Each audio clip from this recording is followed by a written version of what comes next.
Joao Felix to Chelsea, here we go. Fabrizio Romano confirms that the deal has been agreed to bring the Portuguese international to Chelsea Football Club. Conor Gallagher to Atletico Madrid, here we go. Fabrizio Romano confirms that as well. I haven't been around for a few days. I've been on holiday, I've had some delays, but now we're back with the videos that we need to talk about. The Manchester City high-level breakdown. I'm guessing a lot of you are sick and tired of hearing all the little minute details. I'm going to give you how I feel. Then we need to touch on the Romelu Lukaku, like in the post talking about the Raheem Sterling incident, because what Raheem Sterling did, in my opinion, is out of order. You do not do what Raheem Sterling has done. I understand why he did it, but I'm telling you now, it's only looking after himself, in my opinion. And finally, I've got to apologize to every single one of you, and I'm going to have to run back on one of my words. I think regarding the Victor Osimhen situation, I've changed my stance. Hit the like button, subscribe to the channel if you're new. It's the best way to support 1,000 likes. Let's get started with the video. All right, what we need to do now is let's talk about the Joao Felix deal, talk about Conor Gallagher, then talk about Raheem Sterling, and then break down the match, and I'm going to explain to you why I've changed my tune on this Victor Osimhen situation and the explanation. So make sure you make it to that point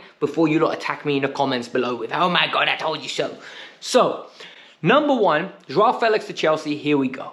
Apparently the deal is going to be £42 million and 8 million in add-ons, as long as those add-ons get activated based on performance metrics. Fabrizio said all the deals have been agreed, the terms have been agreed, he's having his medical today, and once the medical is complete, Joao Felix will be a Chelsea football player.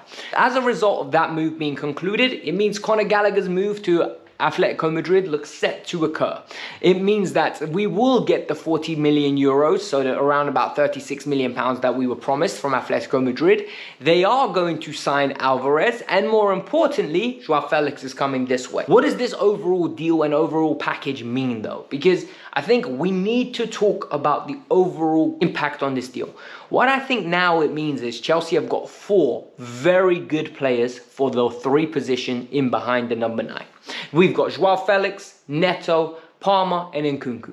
Meaning, out of all four of those players, 3 of them can play in the number 10 role. Out of all 4 of those players, 3 of them can play in the number 7 role, and 3 of them can play in the number 11 role. Meaning, we are fine. If you want to keep an additional cover, keep Noni Madueke and try to move off Mudryk and Sterling in this window. We've got Jackson at the number 9, and I will talk about that situation and what I think should happen. And the reason being why I'm changing my tune at this moment in time with the Victor Osimhen deal is because what I saw against Manchester City just reminded me what we can't go through this year. I don't think we should have lost that game against Manchester City. I think they were the better team, but we had chances. And Jackson on 2 occasions where I think whilst his overall play is very good, whilst his tenacity off the ball is very good, whilst his link-up is very good, his finishing just isn't up to par. And I think Victor Osimhen scores the flick. I think Victor Osimhen wins a couple of more headers. And more importantly, I think the opportunity where Jackson had to pull the trigger and took 5 touches, Victor lets that go earlier. Victor is by no means, in my opinion, a world-class striker. But I think Victor Osimhen is a goal machine. And I will sacrifice the link-up play. I will sacrifice the additional things from a standpoint where he has to use his technical ability for his work rate and for his goals. If he gets me half the production of Erling Haaland, so around about 25 goals, and he takes the same amount of touches and he gives me more effort off the ball than Erling Haaland, I am going to be over the moon. The positive news here is L'Equipe has reported that PSG will not be going after Victor Osimhen, even though Gonzalo Ramos has been hurt. They are not interested in Victor Osimhen, meaning we've got a free run. What does that mean though? Let's get into it. Alright, so now we need to talk about the Raheem Sterling thing. So for those of you that don't know, I think it was like an hour before, an article came out from the Daily Mail that reported that Raheem Sterling, a statement from Raheem Sterling's team. Basically, his agents have released a statement through the Daily Mail reporting that Raheem Sterling has 3 years left on his contract. Raheem Sterling is very happy at Chelsea Football Club. He's got a great relationship with Enzo Maresca. He's been involved in pre-season, and the indication is that he would have been involved in the team. However, he's been left out of the squad, and most importantly, he will seek clarity. right? So firstly, we've got some more information since that's come out. This quote was gathered a week ago. This quote was gathered a week ago that if Raheem Sterling was left out, he would seek clarity. Now I need to give you my opinion. And what I'm going to say is going to be a little bit controversial. I think Raheem Sterling is out of order. I think Raheem Sterling has lost the fan base by doing this. I think Raheem Sterling's agents have caused him a situation that he didn't want. I think Raheem Sterling at this moment in time has no way back with the Chelsea fans. Raheem Sterling has not been good with Chelsea since he's arrived. Raheem Sterling has arrived at Chelsea and has been underwhelming, and that's me putting it politely. You're 27 years old, you're the highest paid player at the club. The expectation was that you were going to elevate the club, but all you've done is regress to the level that the club has become. He has been inconsistent. I have defended him. I've given him every excuse under the book. I've tried to be as fair as possible to him, and this is the type of statement that we've received. I don't care if this quote was taken a week ago, because what it tells you is Raheem Sterling is saying, I'm not being pushed out of the club. I've signed this contract. I'm not Trevor Chalobah. I'm not Ben Chilwell. I'm not Conor Gallagher. You're not going to move me out the club. And I perfectly understand this, but this does not have to happen publicly. This does not have to happen an hour before the first game of the Premier League season. It disrupts the season. It disrupts the squad. It causes chaos. And what has happened is Raheem Sterling has now made this into a public affair. But the reality is, and I heard Simon Jordan say this, what has Raheem done to be warranting a spot in the starting squad? We've got 30 players, only 18 can make the squad, or 21. What has he done? We had Neto, Mudryk and Noni. Noni and Neto should be ahead of him. Mudryk is the toss of a coin. If anything, the argument there stands, they see a future with Mudryk. They think they can develop Mudryk into a better player. They don't see a future in Sterling. So Enzo Maresca came out and said, look, I've got 30 players. Some of them are going to be upset. We're going to get players out. He publicly said that. He said, I get paid to make the difficult decision. This is perfect. This is what I wanted from our manager, and this is what we're getting. I think Raheem Sterling has put a clear indication. It's him first, then the team. However, he is within his right to do whatever he wants. He is in his own man. But we don't need to agree with it nor accept it. Then Rio Ferdinand came out defending the player, saying it's going to cause unrest. Listen, Rio's just trying to stir up controversy in my opinion. He's got his opinion. He's entitled to it the way that I'm entitled to mine. It doesn't matter that he's played the game and I haven't, because purely based on the fact, sometimes when I hear ex-pros talk about situations, they clearly ignore context, and the fact that they've played makes them more biased than me. But finally, Romelu Lukaku liked the post that Rio Ferdinand has made it, and if anything, that has reiterated to me that Romelu Lukaku is basically forcing his way out of Chelsea as well, because they would have tried to reintegrate him on his new wages, but this isn't even an option. He's just trying to stir up more trouble. We've rejected a loan offer with a 25 million obligation for Romelu Lukaku. Since then, it's been very quiet. I think the Victor Osimhen deal is going to be the one that is linked to it. Now let's review the match quickly and let me give you the rest of your day back. So Chelsea lost 2-0, and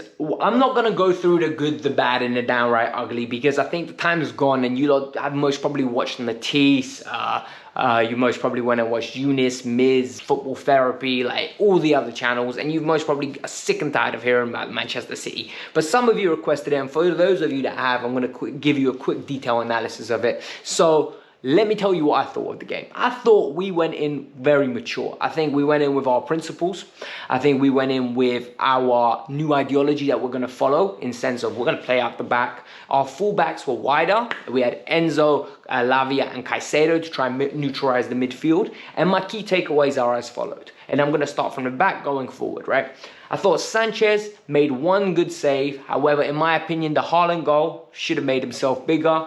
Okay, Haaland dinked it past him. If Sanchez makes himself bigger, I don't think Haaland can. The second goal, definitely Sanchez has to make that save. He needs to be dropped. I need to see Jurgensen in goal, minimum in the Conference League. Right back, Gusto had a shaky afternoon, but he held his width, and there were a couple of occasions where his crossing let him down, but otherwise, I think Gusto was decent. Cucurella on the other side looked very solid. I actually thought the two centre-halves, after a shaky start, there was an initial bit of brilliance for the Haaland goal that caught Fofana off guard, and Levi Colwill looked actually very good in my opinion.